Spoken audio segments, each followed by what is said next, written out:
নমস্কাৰ সকলোকে ওয়েলকাম জনাইছো ইউটিউব চ্যানেল ভৱেশ ৰয়লৈ আৰু আশা কৰিছো সকলোৱে ভালে আছে কুশলে আছে। আজি ভিডিঅ'টোত এটা গুৰুত্বপূৰ্ণ বিষয় যেটো বিষয় আমাৰ প্ৰতিজন নাগৰিকৰ লগত বা প্ৰতিজন মানুহৰ জীৱনৰ লগত জড়িত, আমাৰ দৈনন্দিন জীৱনৰ লগত জড়িত তেনেকুৱা এটা বিষয় আজিৰ এই ভিডিঅ'টোত আলোচনা কৰিব ওলাইছো। আশা কৰিছো আপোনালোকে ভিডিঅ'টো শেষলৈকে চাব, কাৰণ ভিডিঅ'টো ইয়াৰ গুৰুত্বটো যথেষ্ট আছে আৰু প্ৰতিজন ব্যক্তিৰে জীৱনত ইয়াৰ প্ৰভাৱটো আমি দেখিবলৈ পাওঁ। এতিয়া আহো আমাৰ মূল বিষয়লৈ। আজিৰ পৰা কিছুদিন আগত ৰাতিপুৱা ঠিক ৬টা-৭টা মান বজাত মোক এজন মানুহে ফোন কৰিছিল, চিনাকি মানুহে হয়। ফোন কৰি পেলাই ক'লে বোলে তেওঁৰ যিখন ভোটাৰ কাৰ্ড আছে দৰং জিলাত তেওঁ গুৱাহাটীত আনি দিব লাগে, কাৰণ মানুহজন এতিয়া গুৱাহাটীৰ বাসিন্দা। আৰু যিহেতু তেওঁ এতিয়া গুৱাহাটীৰ বাসিন্দা, গুৱাহাটীৰ মাটি ঘৰ কৰিছে, গতিকে তেওঁৰ ভোটৰ কাৰ্ডখন বা ভোটত তেওঁ গুৱাহাটীত থকাটো দৰকাৰী, অৰ্থাৎ গুৱাহাটীত ভোট দিয়াটো দৰকাৰী। আৰু এইটো এটা চিম্পল কথা, কিন্তু কিবা কাৰণত তেওঁ সেই কামটো কৰিব পৰা নাই আৰু সেইটো কাৰণে মোক ক'লে আৰু ময়ো সেইমতে কৰি দিলোঁ। এটা সময়ত তেওঁৰ কামটো হৈ গ'ল। তাৰপিছত মই এইটো কথা ভাবিলোঁ যে এনেকুৱা সমস্যা অকল তেওঁৰ নহয়, আমাৰ বহুত মানুহৰ আছে। বহুত মানুহে এইটো নাজানে যে নিজৰ ভোটৰ কাৰ্ডখন বৰ্তমান এড্ৰেছত, বৰ্তমান ঠিকনাত কেনেকৈ আনিব পাৰি। বা বহুতে ভাবে যে ভোটৰ কাৰ্ড এবাৰে ইছ্যু হয়, তাক আৰু লৰচৰ কৰিব নোৱাৰি, সেইটোও ভাবে। কিন্তু বাস্তৱ ক্ষেত্ৰত আমাৰ কি হয়, কেতিয়াবা কি হয়, আমাৰ আধাৰ কাৰ্ডৰ এড্ৰেছ বেলেগ, ভোটৰ কাৰ্ডৰ এড্ৰেছ বেলেগ, বেংকৰ পাছবুকৰ এড্ৰেছ বেলেগ। তাৰ ফলত কি হয়, ভোটৰ কাৰ্ডখন যেতিয়া ক'ৰবাত দিবলগীয়া হয় তেতিয়া গণ্ডগোলটো লাগি যায়। সেইটো কাৰণে মই ভাবিলোঁ যে আজিৰ এই ভিডিঅ'টিত মই মোৰ ফালৰ পৰা যিখিনি মই অভিজ্ঞতা পাইছোঁ বা যিখিনি মই জানিছোঁ সেইখিনি শ্বেয়াৰ কৰি দিওঁ যে কেনেকৈ ভোটৰ কাৰ্ডখন আপুনি আপোনাৰ বৰ্তমান এড্ৰেছত আনিব পাৰিব বা ভোটৰ কাৰ্ডখনৰ ঠিকনাটো আপুনি কেনেকৈ চেঞ্জ কৰিব পাৰিব। তো তাৰ কাৰণে এটা প্ৰচিডিউৰ আছে, আৰু প্ৰচিডিউৰটো ইমান টান প্ৰচিডিউৰ নহয়। আগৰ দিনত যেতিয়া আমাৰ কামবিলাক অনলাইন হোৱা নাছিল তেতিয়া এইবিলাক ইমান সহজ নাছিল, টান আছিল যথেষ্ট। কিন্তু বৰ্তমান সময়ত যিহেতু অনলাইনৰ যুগ, অনলাইনত ইয়াক অতি সহজে কৰিব পাৰি। আৰু তাৰ কাৰণে মই প্ৰচেছটো কৈ আছোঁ, কিন্তু তাৰ আগতে যদি আপোনালোকে চেনেলটো এতিয়ালৈকে ছাবস্ক্ৰাইব কৰা নাই, কাইণ্ডলি ছাবস্ক্ৰাইব কৰি ল'ব আৰু এনেকুৱা ধৰণৰ ভিডিঅ' পাবলৈ বেল আইকনটো প্ৰেছ কৰি দিব। তো এতিয়া আহোঁ আমি আমাৰ মূল কথালৈ। যদি আপুনি আপোনাৰ ভোটাৰ কাৰ্ডৰ এড্ৰেছটো চেঞ্জ কৰিব বিচাৰিছে বা আপুনি অন্য এখন ঠাইৰ পৰা আন এখন ঠাইলৈ শিফ্ট হৈ আহিছে বা আহি পেলাই তাতে ঘৰ মাটি কৰিছে, তো তাতে আপুনি ভোট দিব বিচাৰিছে, তাৰে কাৰণে আপুনি এটা চিম্পল কাম কৰিব পাৰিব।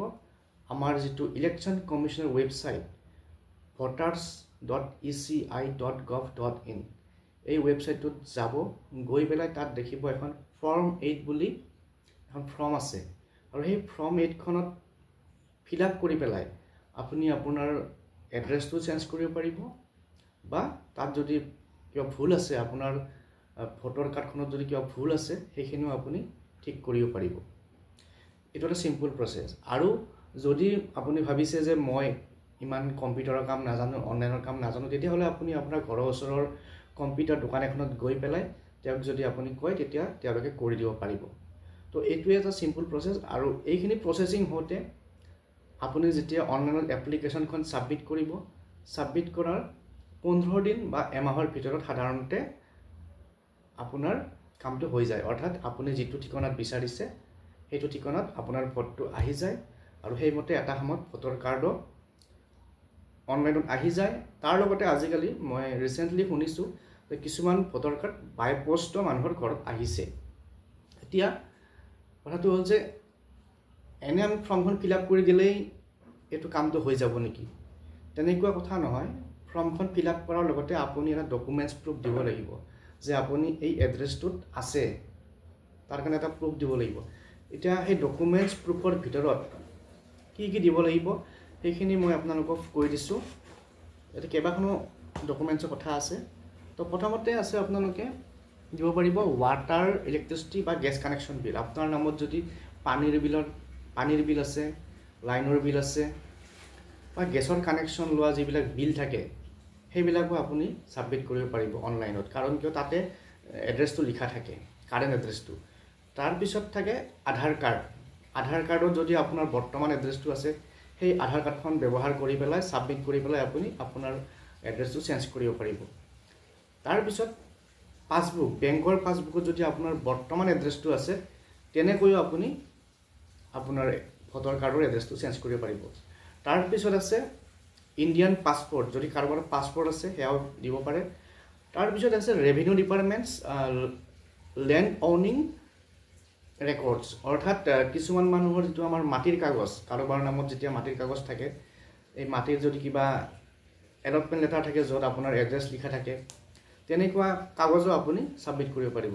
তাৰপিছত আছে আমাৰ ৰেজিষ্টাৰ্ড ৰেণ্ট বা লিজ ডিড, অৰ্থাৎ ধৰক আমি ভাড়াত থকা, কেতিয়াবা কি হয় ভাড়াত থাকিলে মালিকৰ লগত এগ্ৰিমেণ্ট কৰি লোৱা হয়, তো তেনেকুৱা এগ্ৰিমেণ্ট যদি আপোনাৰ আছে সেয়াও দিব পাৰে যদি আপুনি ভাড়াতীয়া হয়। তাৰপিছত ৰেজিষ্টাৰ্ড চেল ডিড, এইখনো দিব পাৰে। নাইবা আটাইতকৈ সহজ, যদি আপোনাৰ পৰিয়ালৰ কাৰোবাৰ ভোট ইয়াতে আছে, অৰ্থাৎ যিটো এড্ৰেছত আপুনি বিচাৰিছে সেই এড্ৰেছটোত অলৰেডি আপোনাৰ পৰিয়ালৰ কোনোবা সদস্যৰ ভোট আছে, তেতিয়াহ'লে তেওঁৰ ভোটৰ কাৰ্ডখন আপুনি দিব পাৰিব। তো চিম্পলি এইখিনিয়ে হৈছে যিটো আমাৰ ভোটৰ কাৰ্ডৰ ঠিকনা সলনি কৰাৰ প্ৰচেছ। আৰু যদি আপোনালোকে ইয়াত কিবা বুজাত অসুবিধা হৈছে মোক কমেণ্ট বক্সত জনাব, আৰু যদি আপোনালোকে বিচাৰিছে যে আমি কৰিব পৰা নাই, তেতিয়াহ'লে মোক কমেণ্ট বক্সত কৈ দিব, তেতিয়া মই আপোনালোকক গাইড কৰিব পাৰিম। গতিকে আজিলৈ এইখিনিয়ে। ইয়াৰ পিছত মোৰ নেক্সট এটা ভিডিঅ'ত মই কম কেনেকৈ ভোটৰ কাৰ্ড হেৰালে আপোনালোকে ভোটৰ কাৰ্ডখন উলিয়াব পাৰিব, এইটোৰ ওপৰত কম। চেনেলটো যদি চোৱা নাই চাই থাকিব আৰু শ্বেয়াৰ কৰি দিব ভিডিঅ'টো, কাৰণ কিয় এইটো এটা ইম্পৰ্টেণ্ট ভিডিঅ' সকলোৰে কাৰণে। ধন্যবাদ।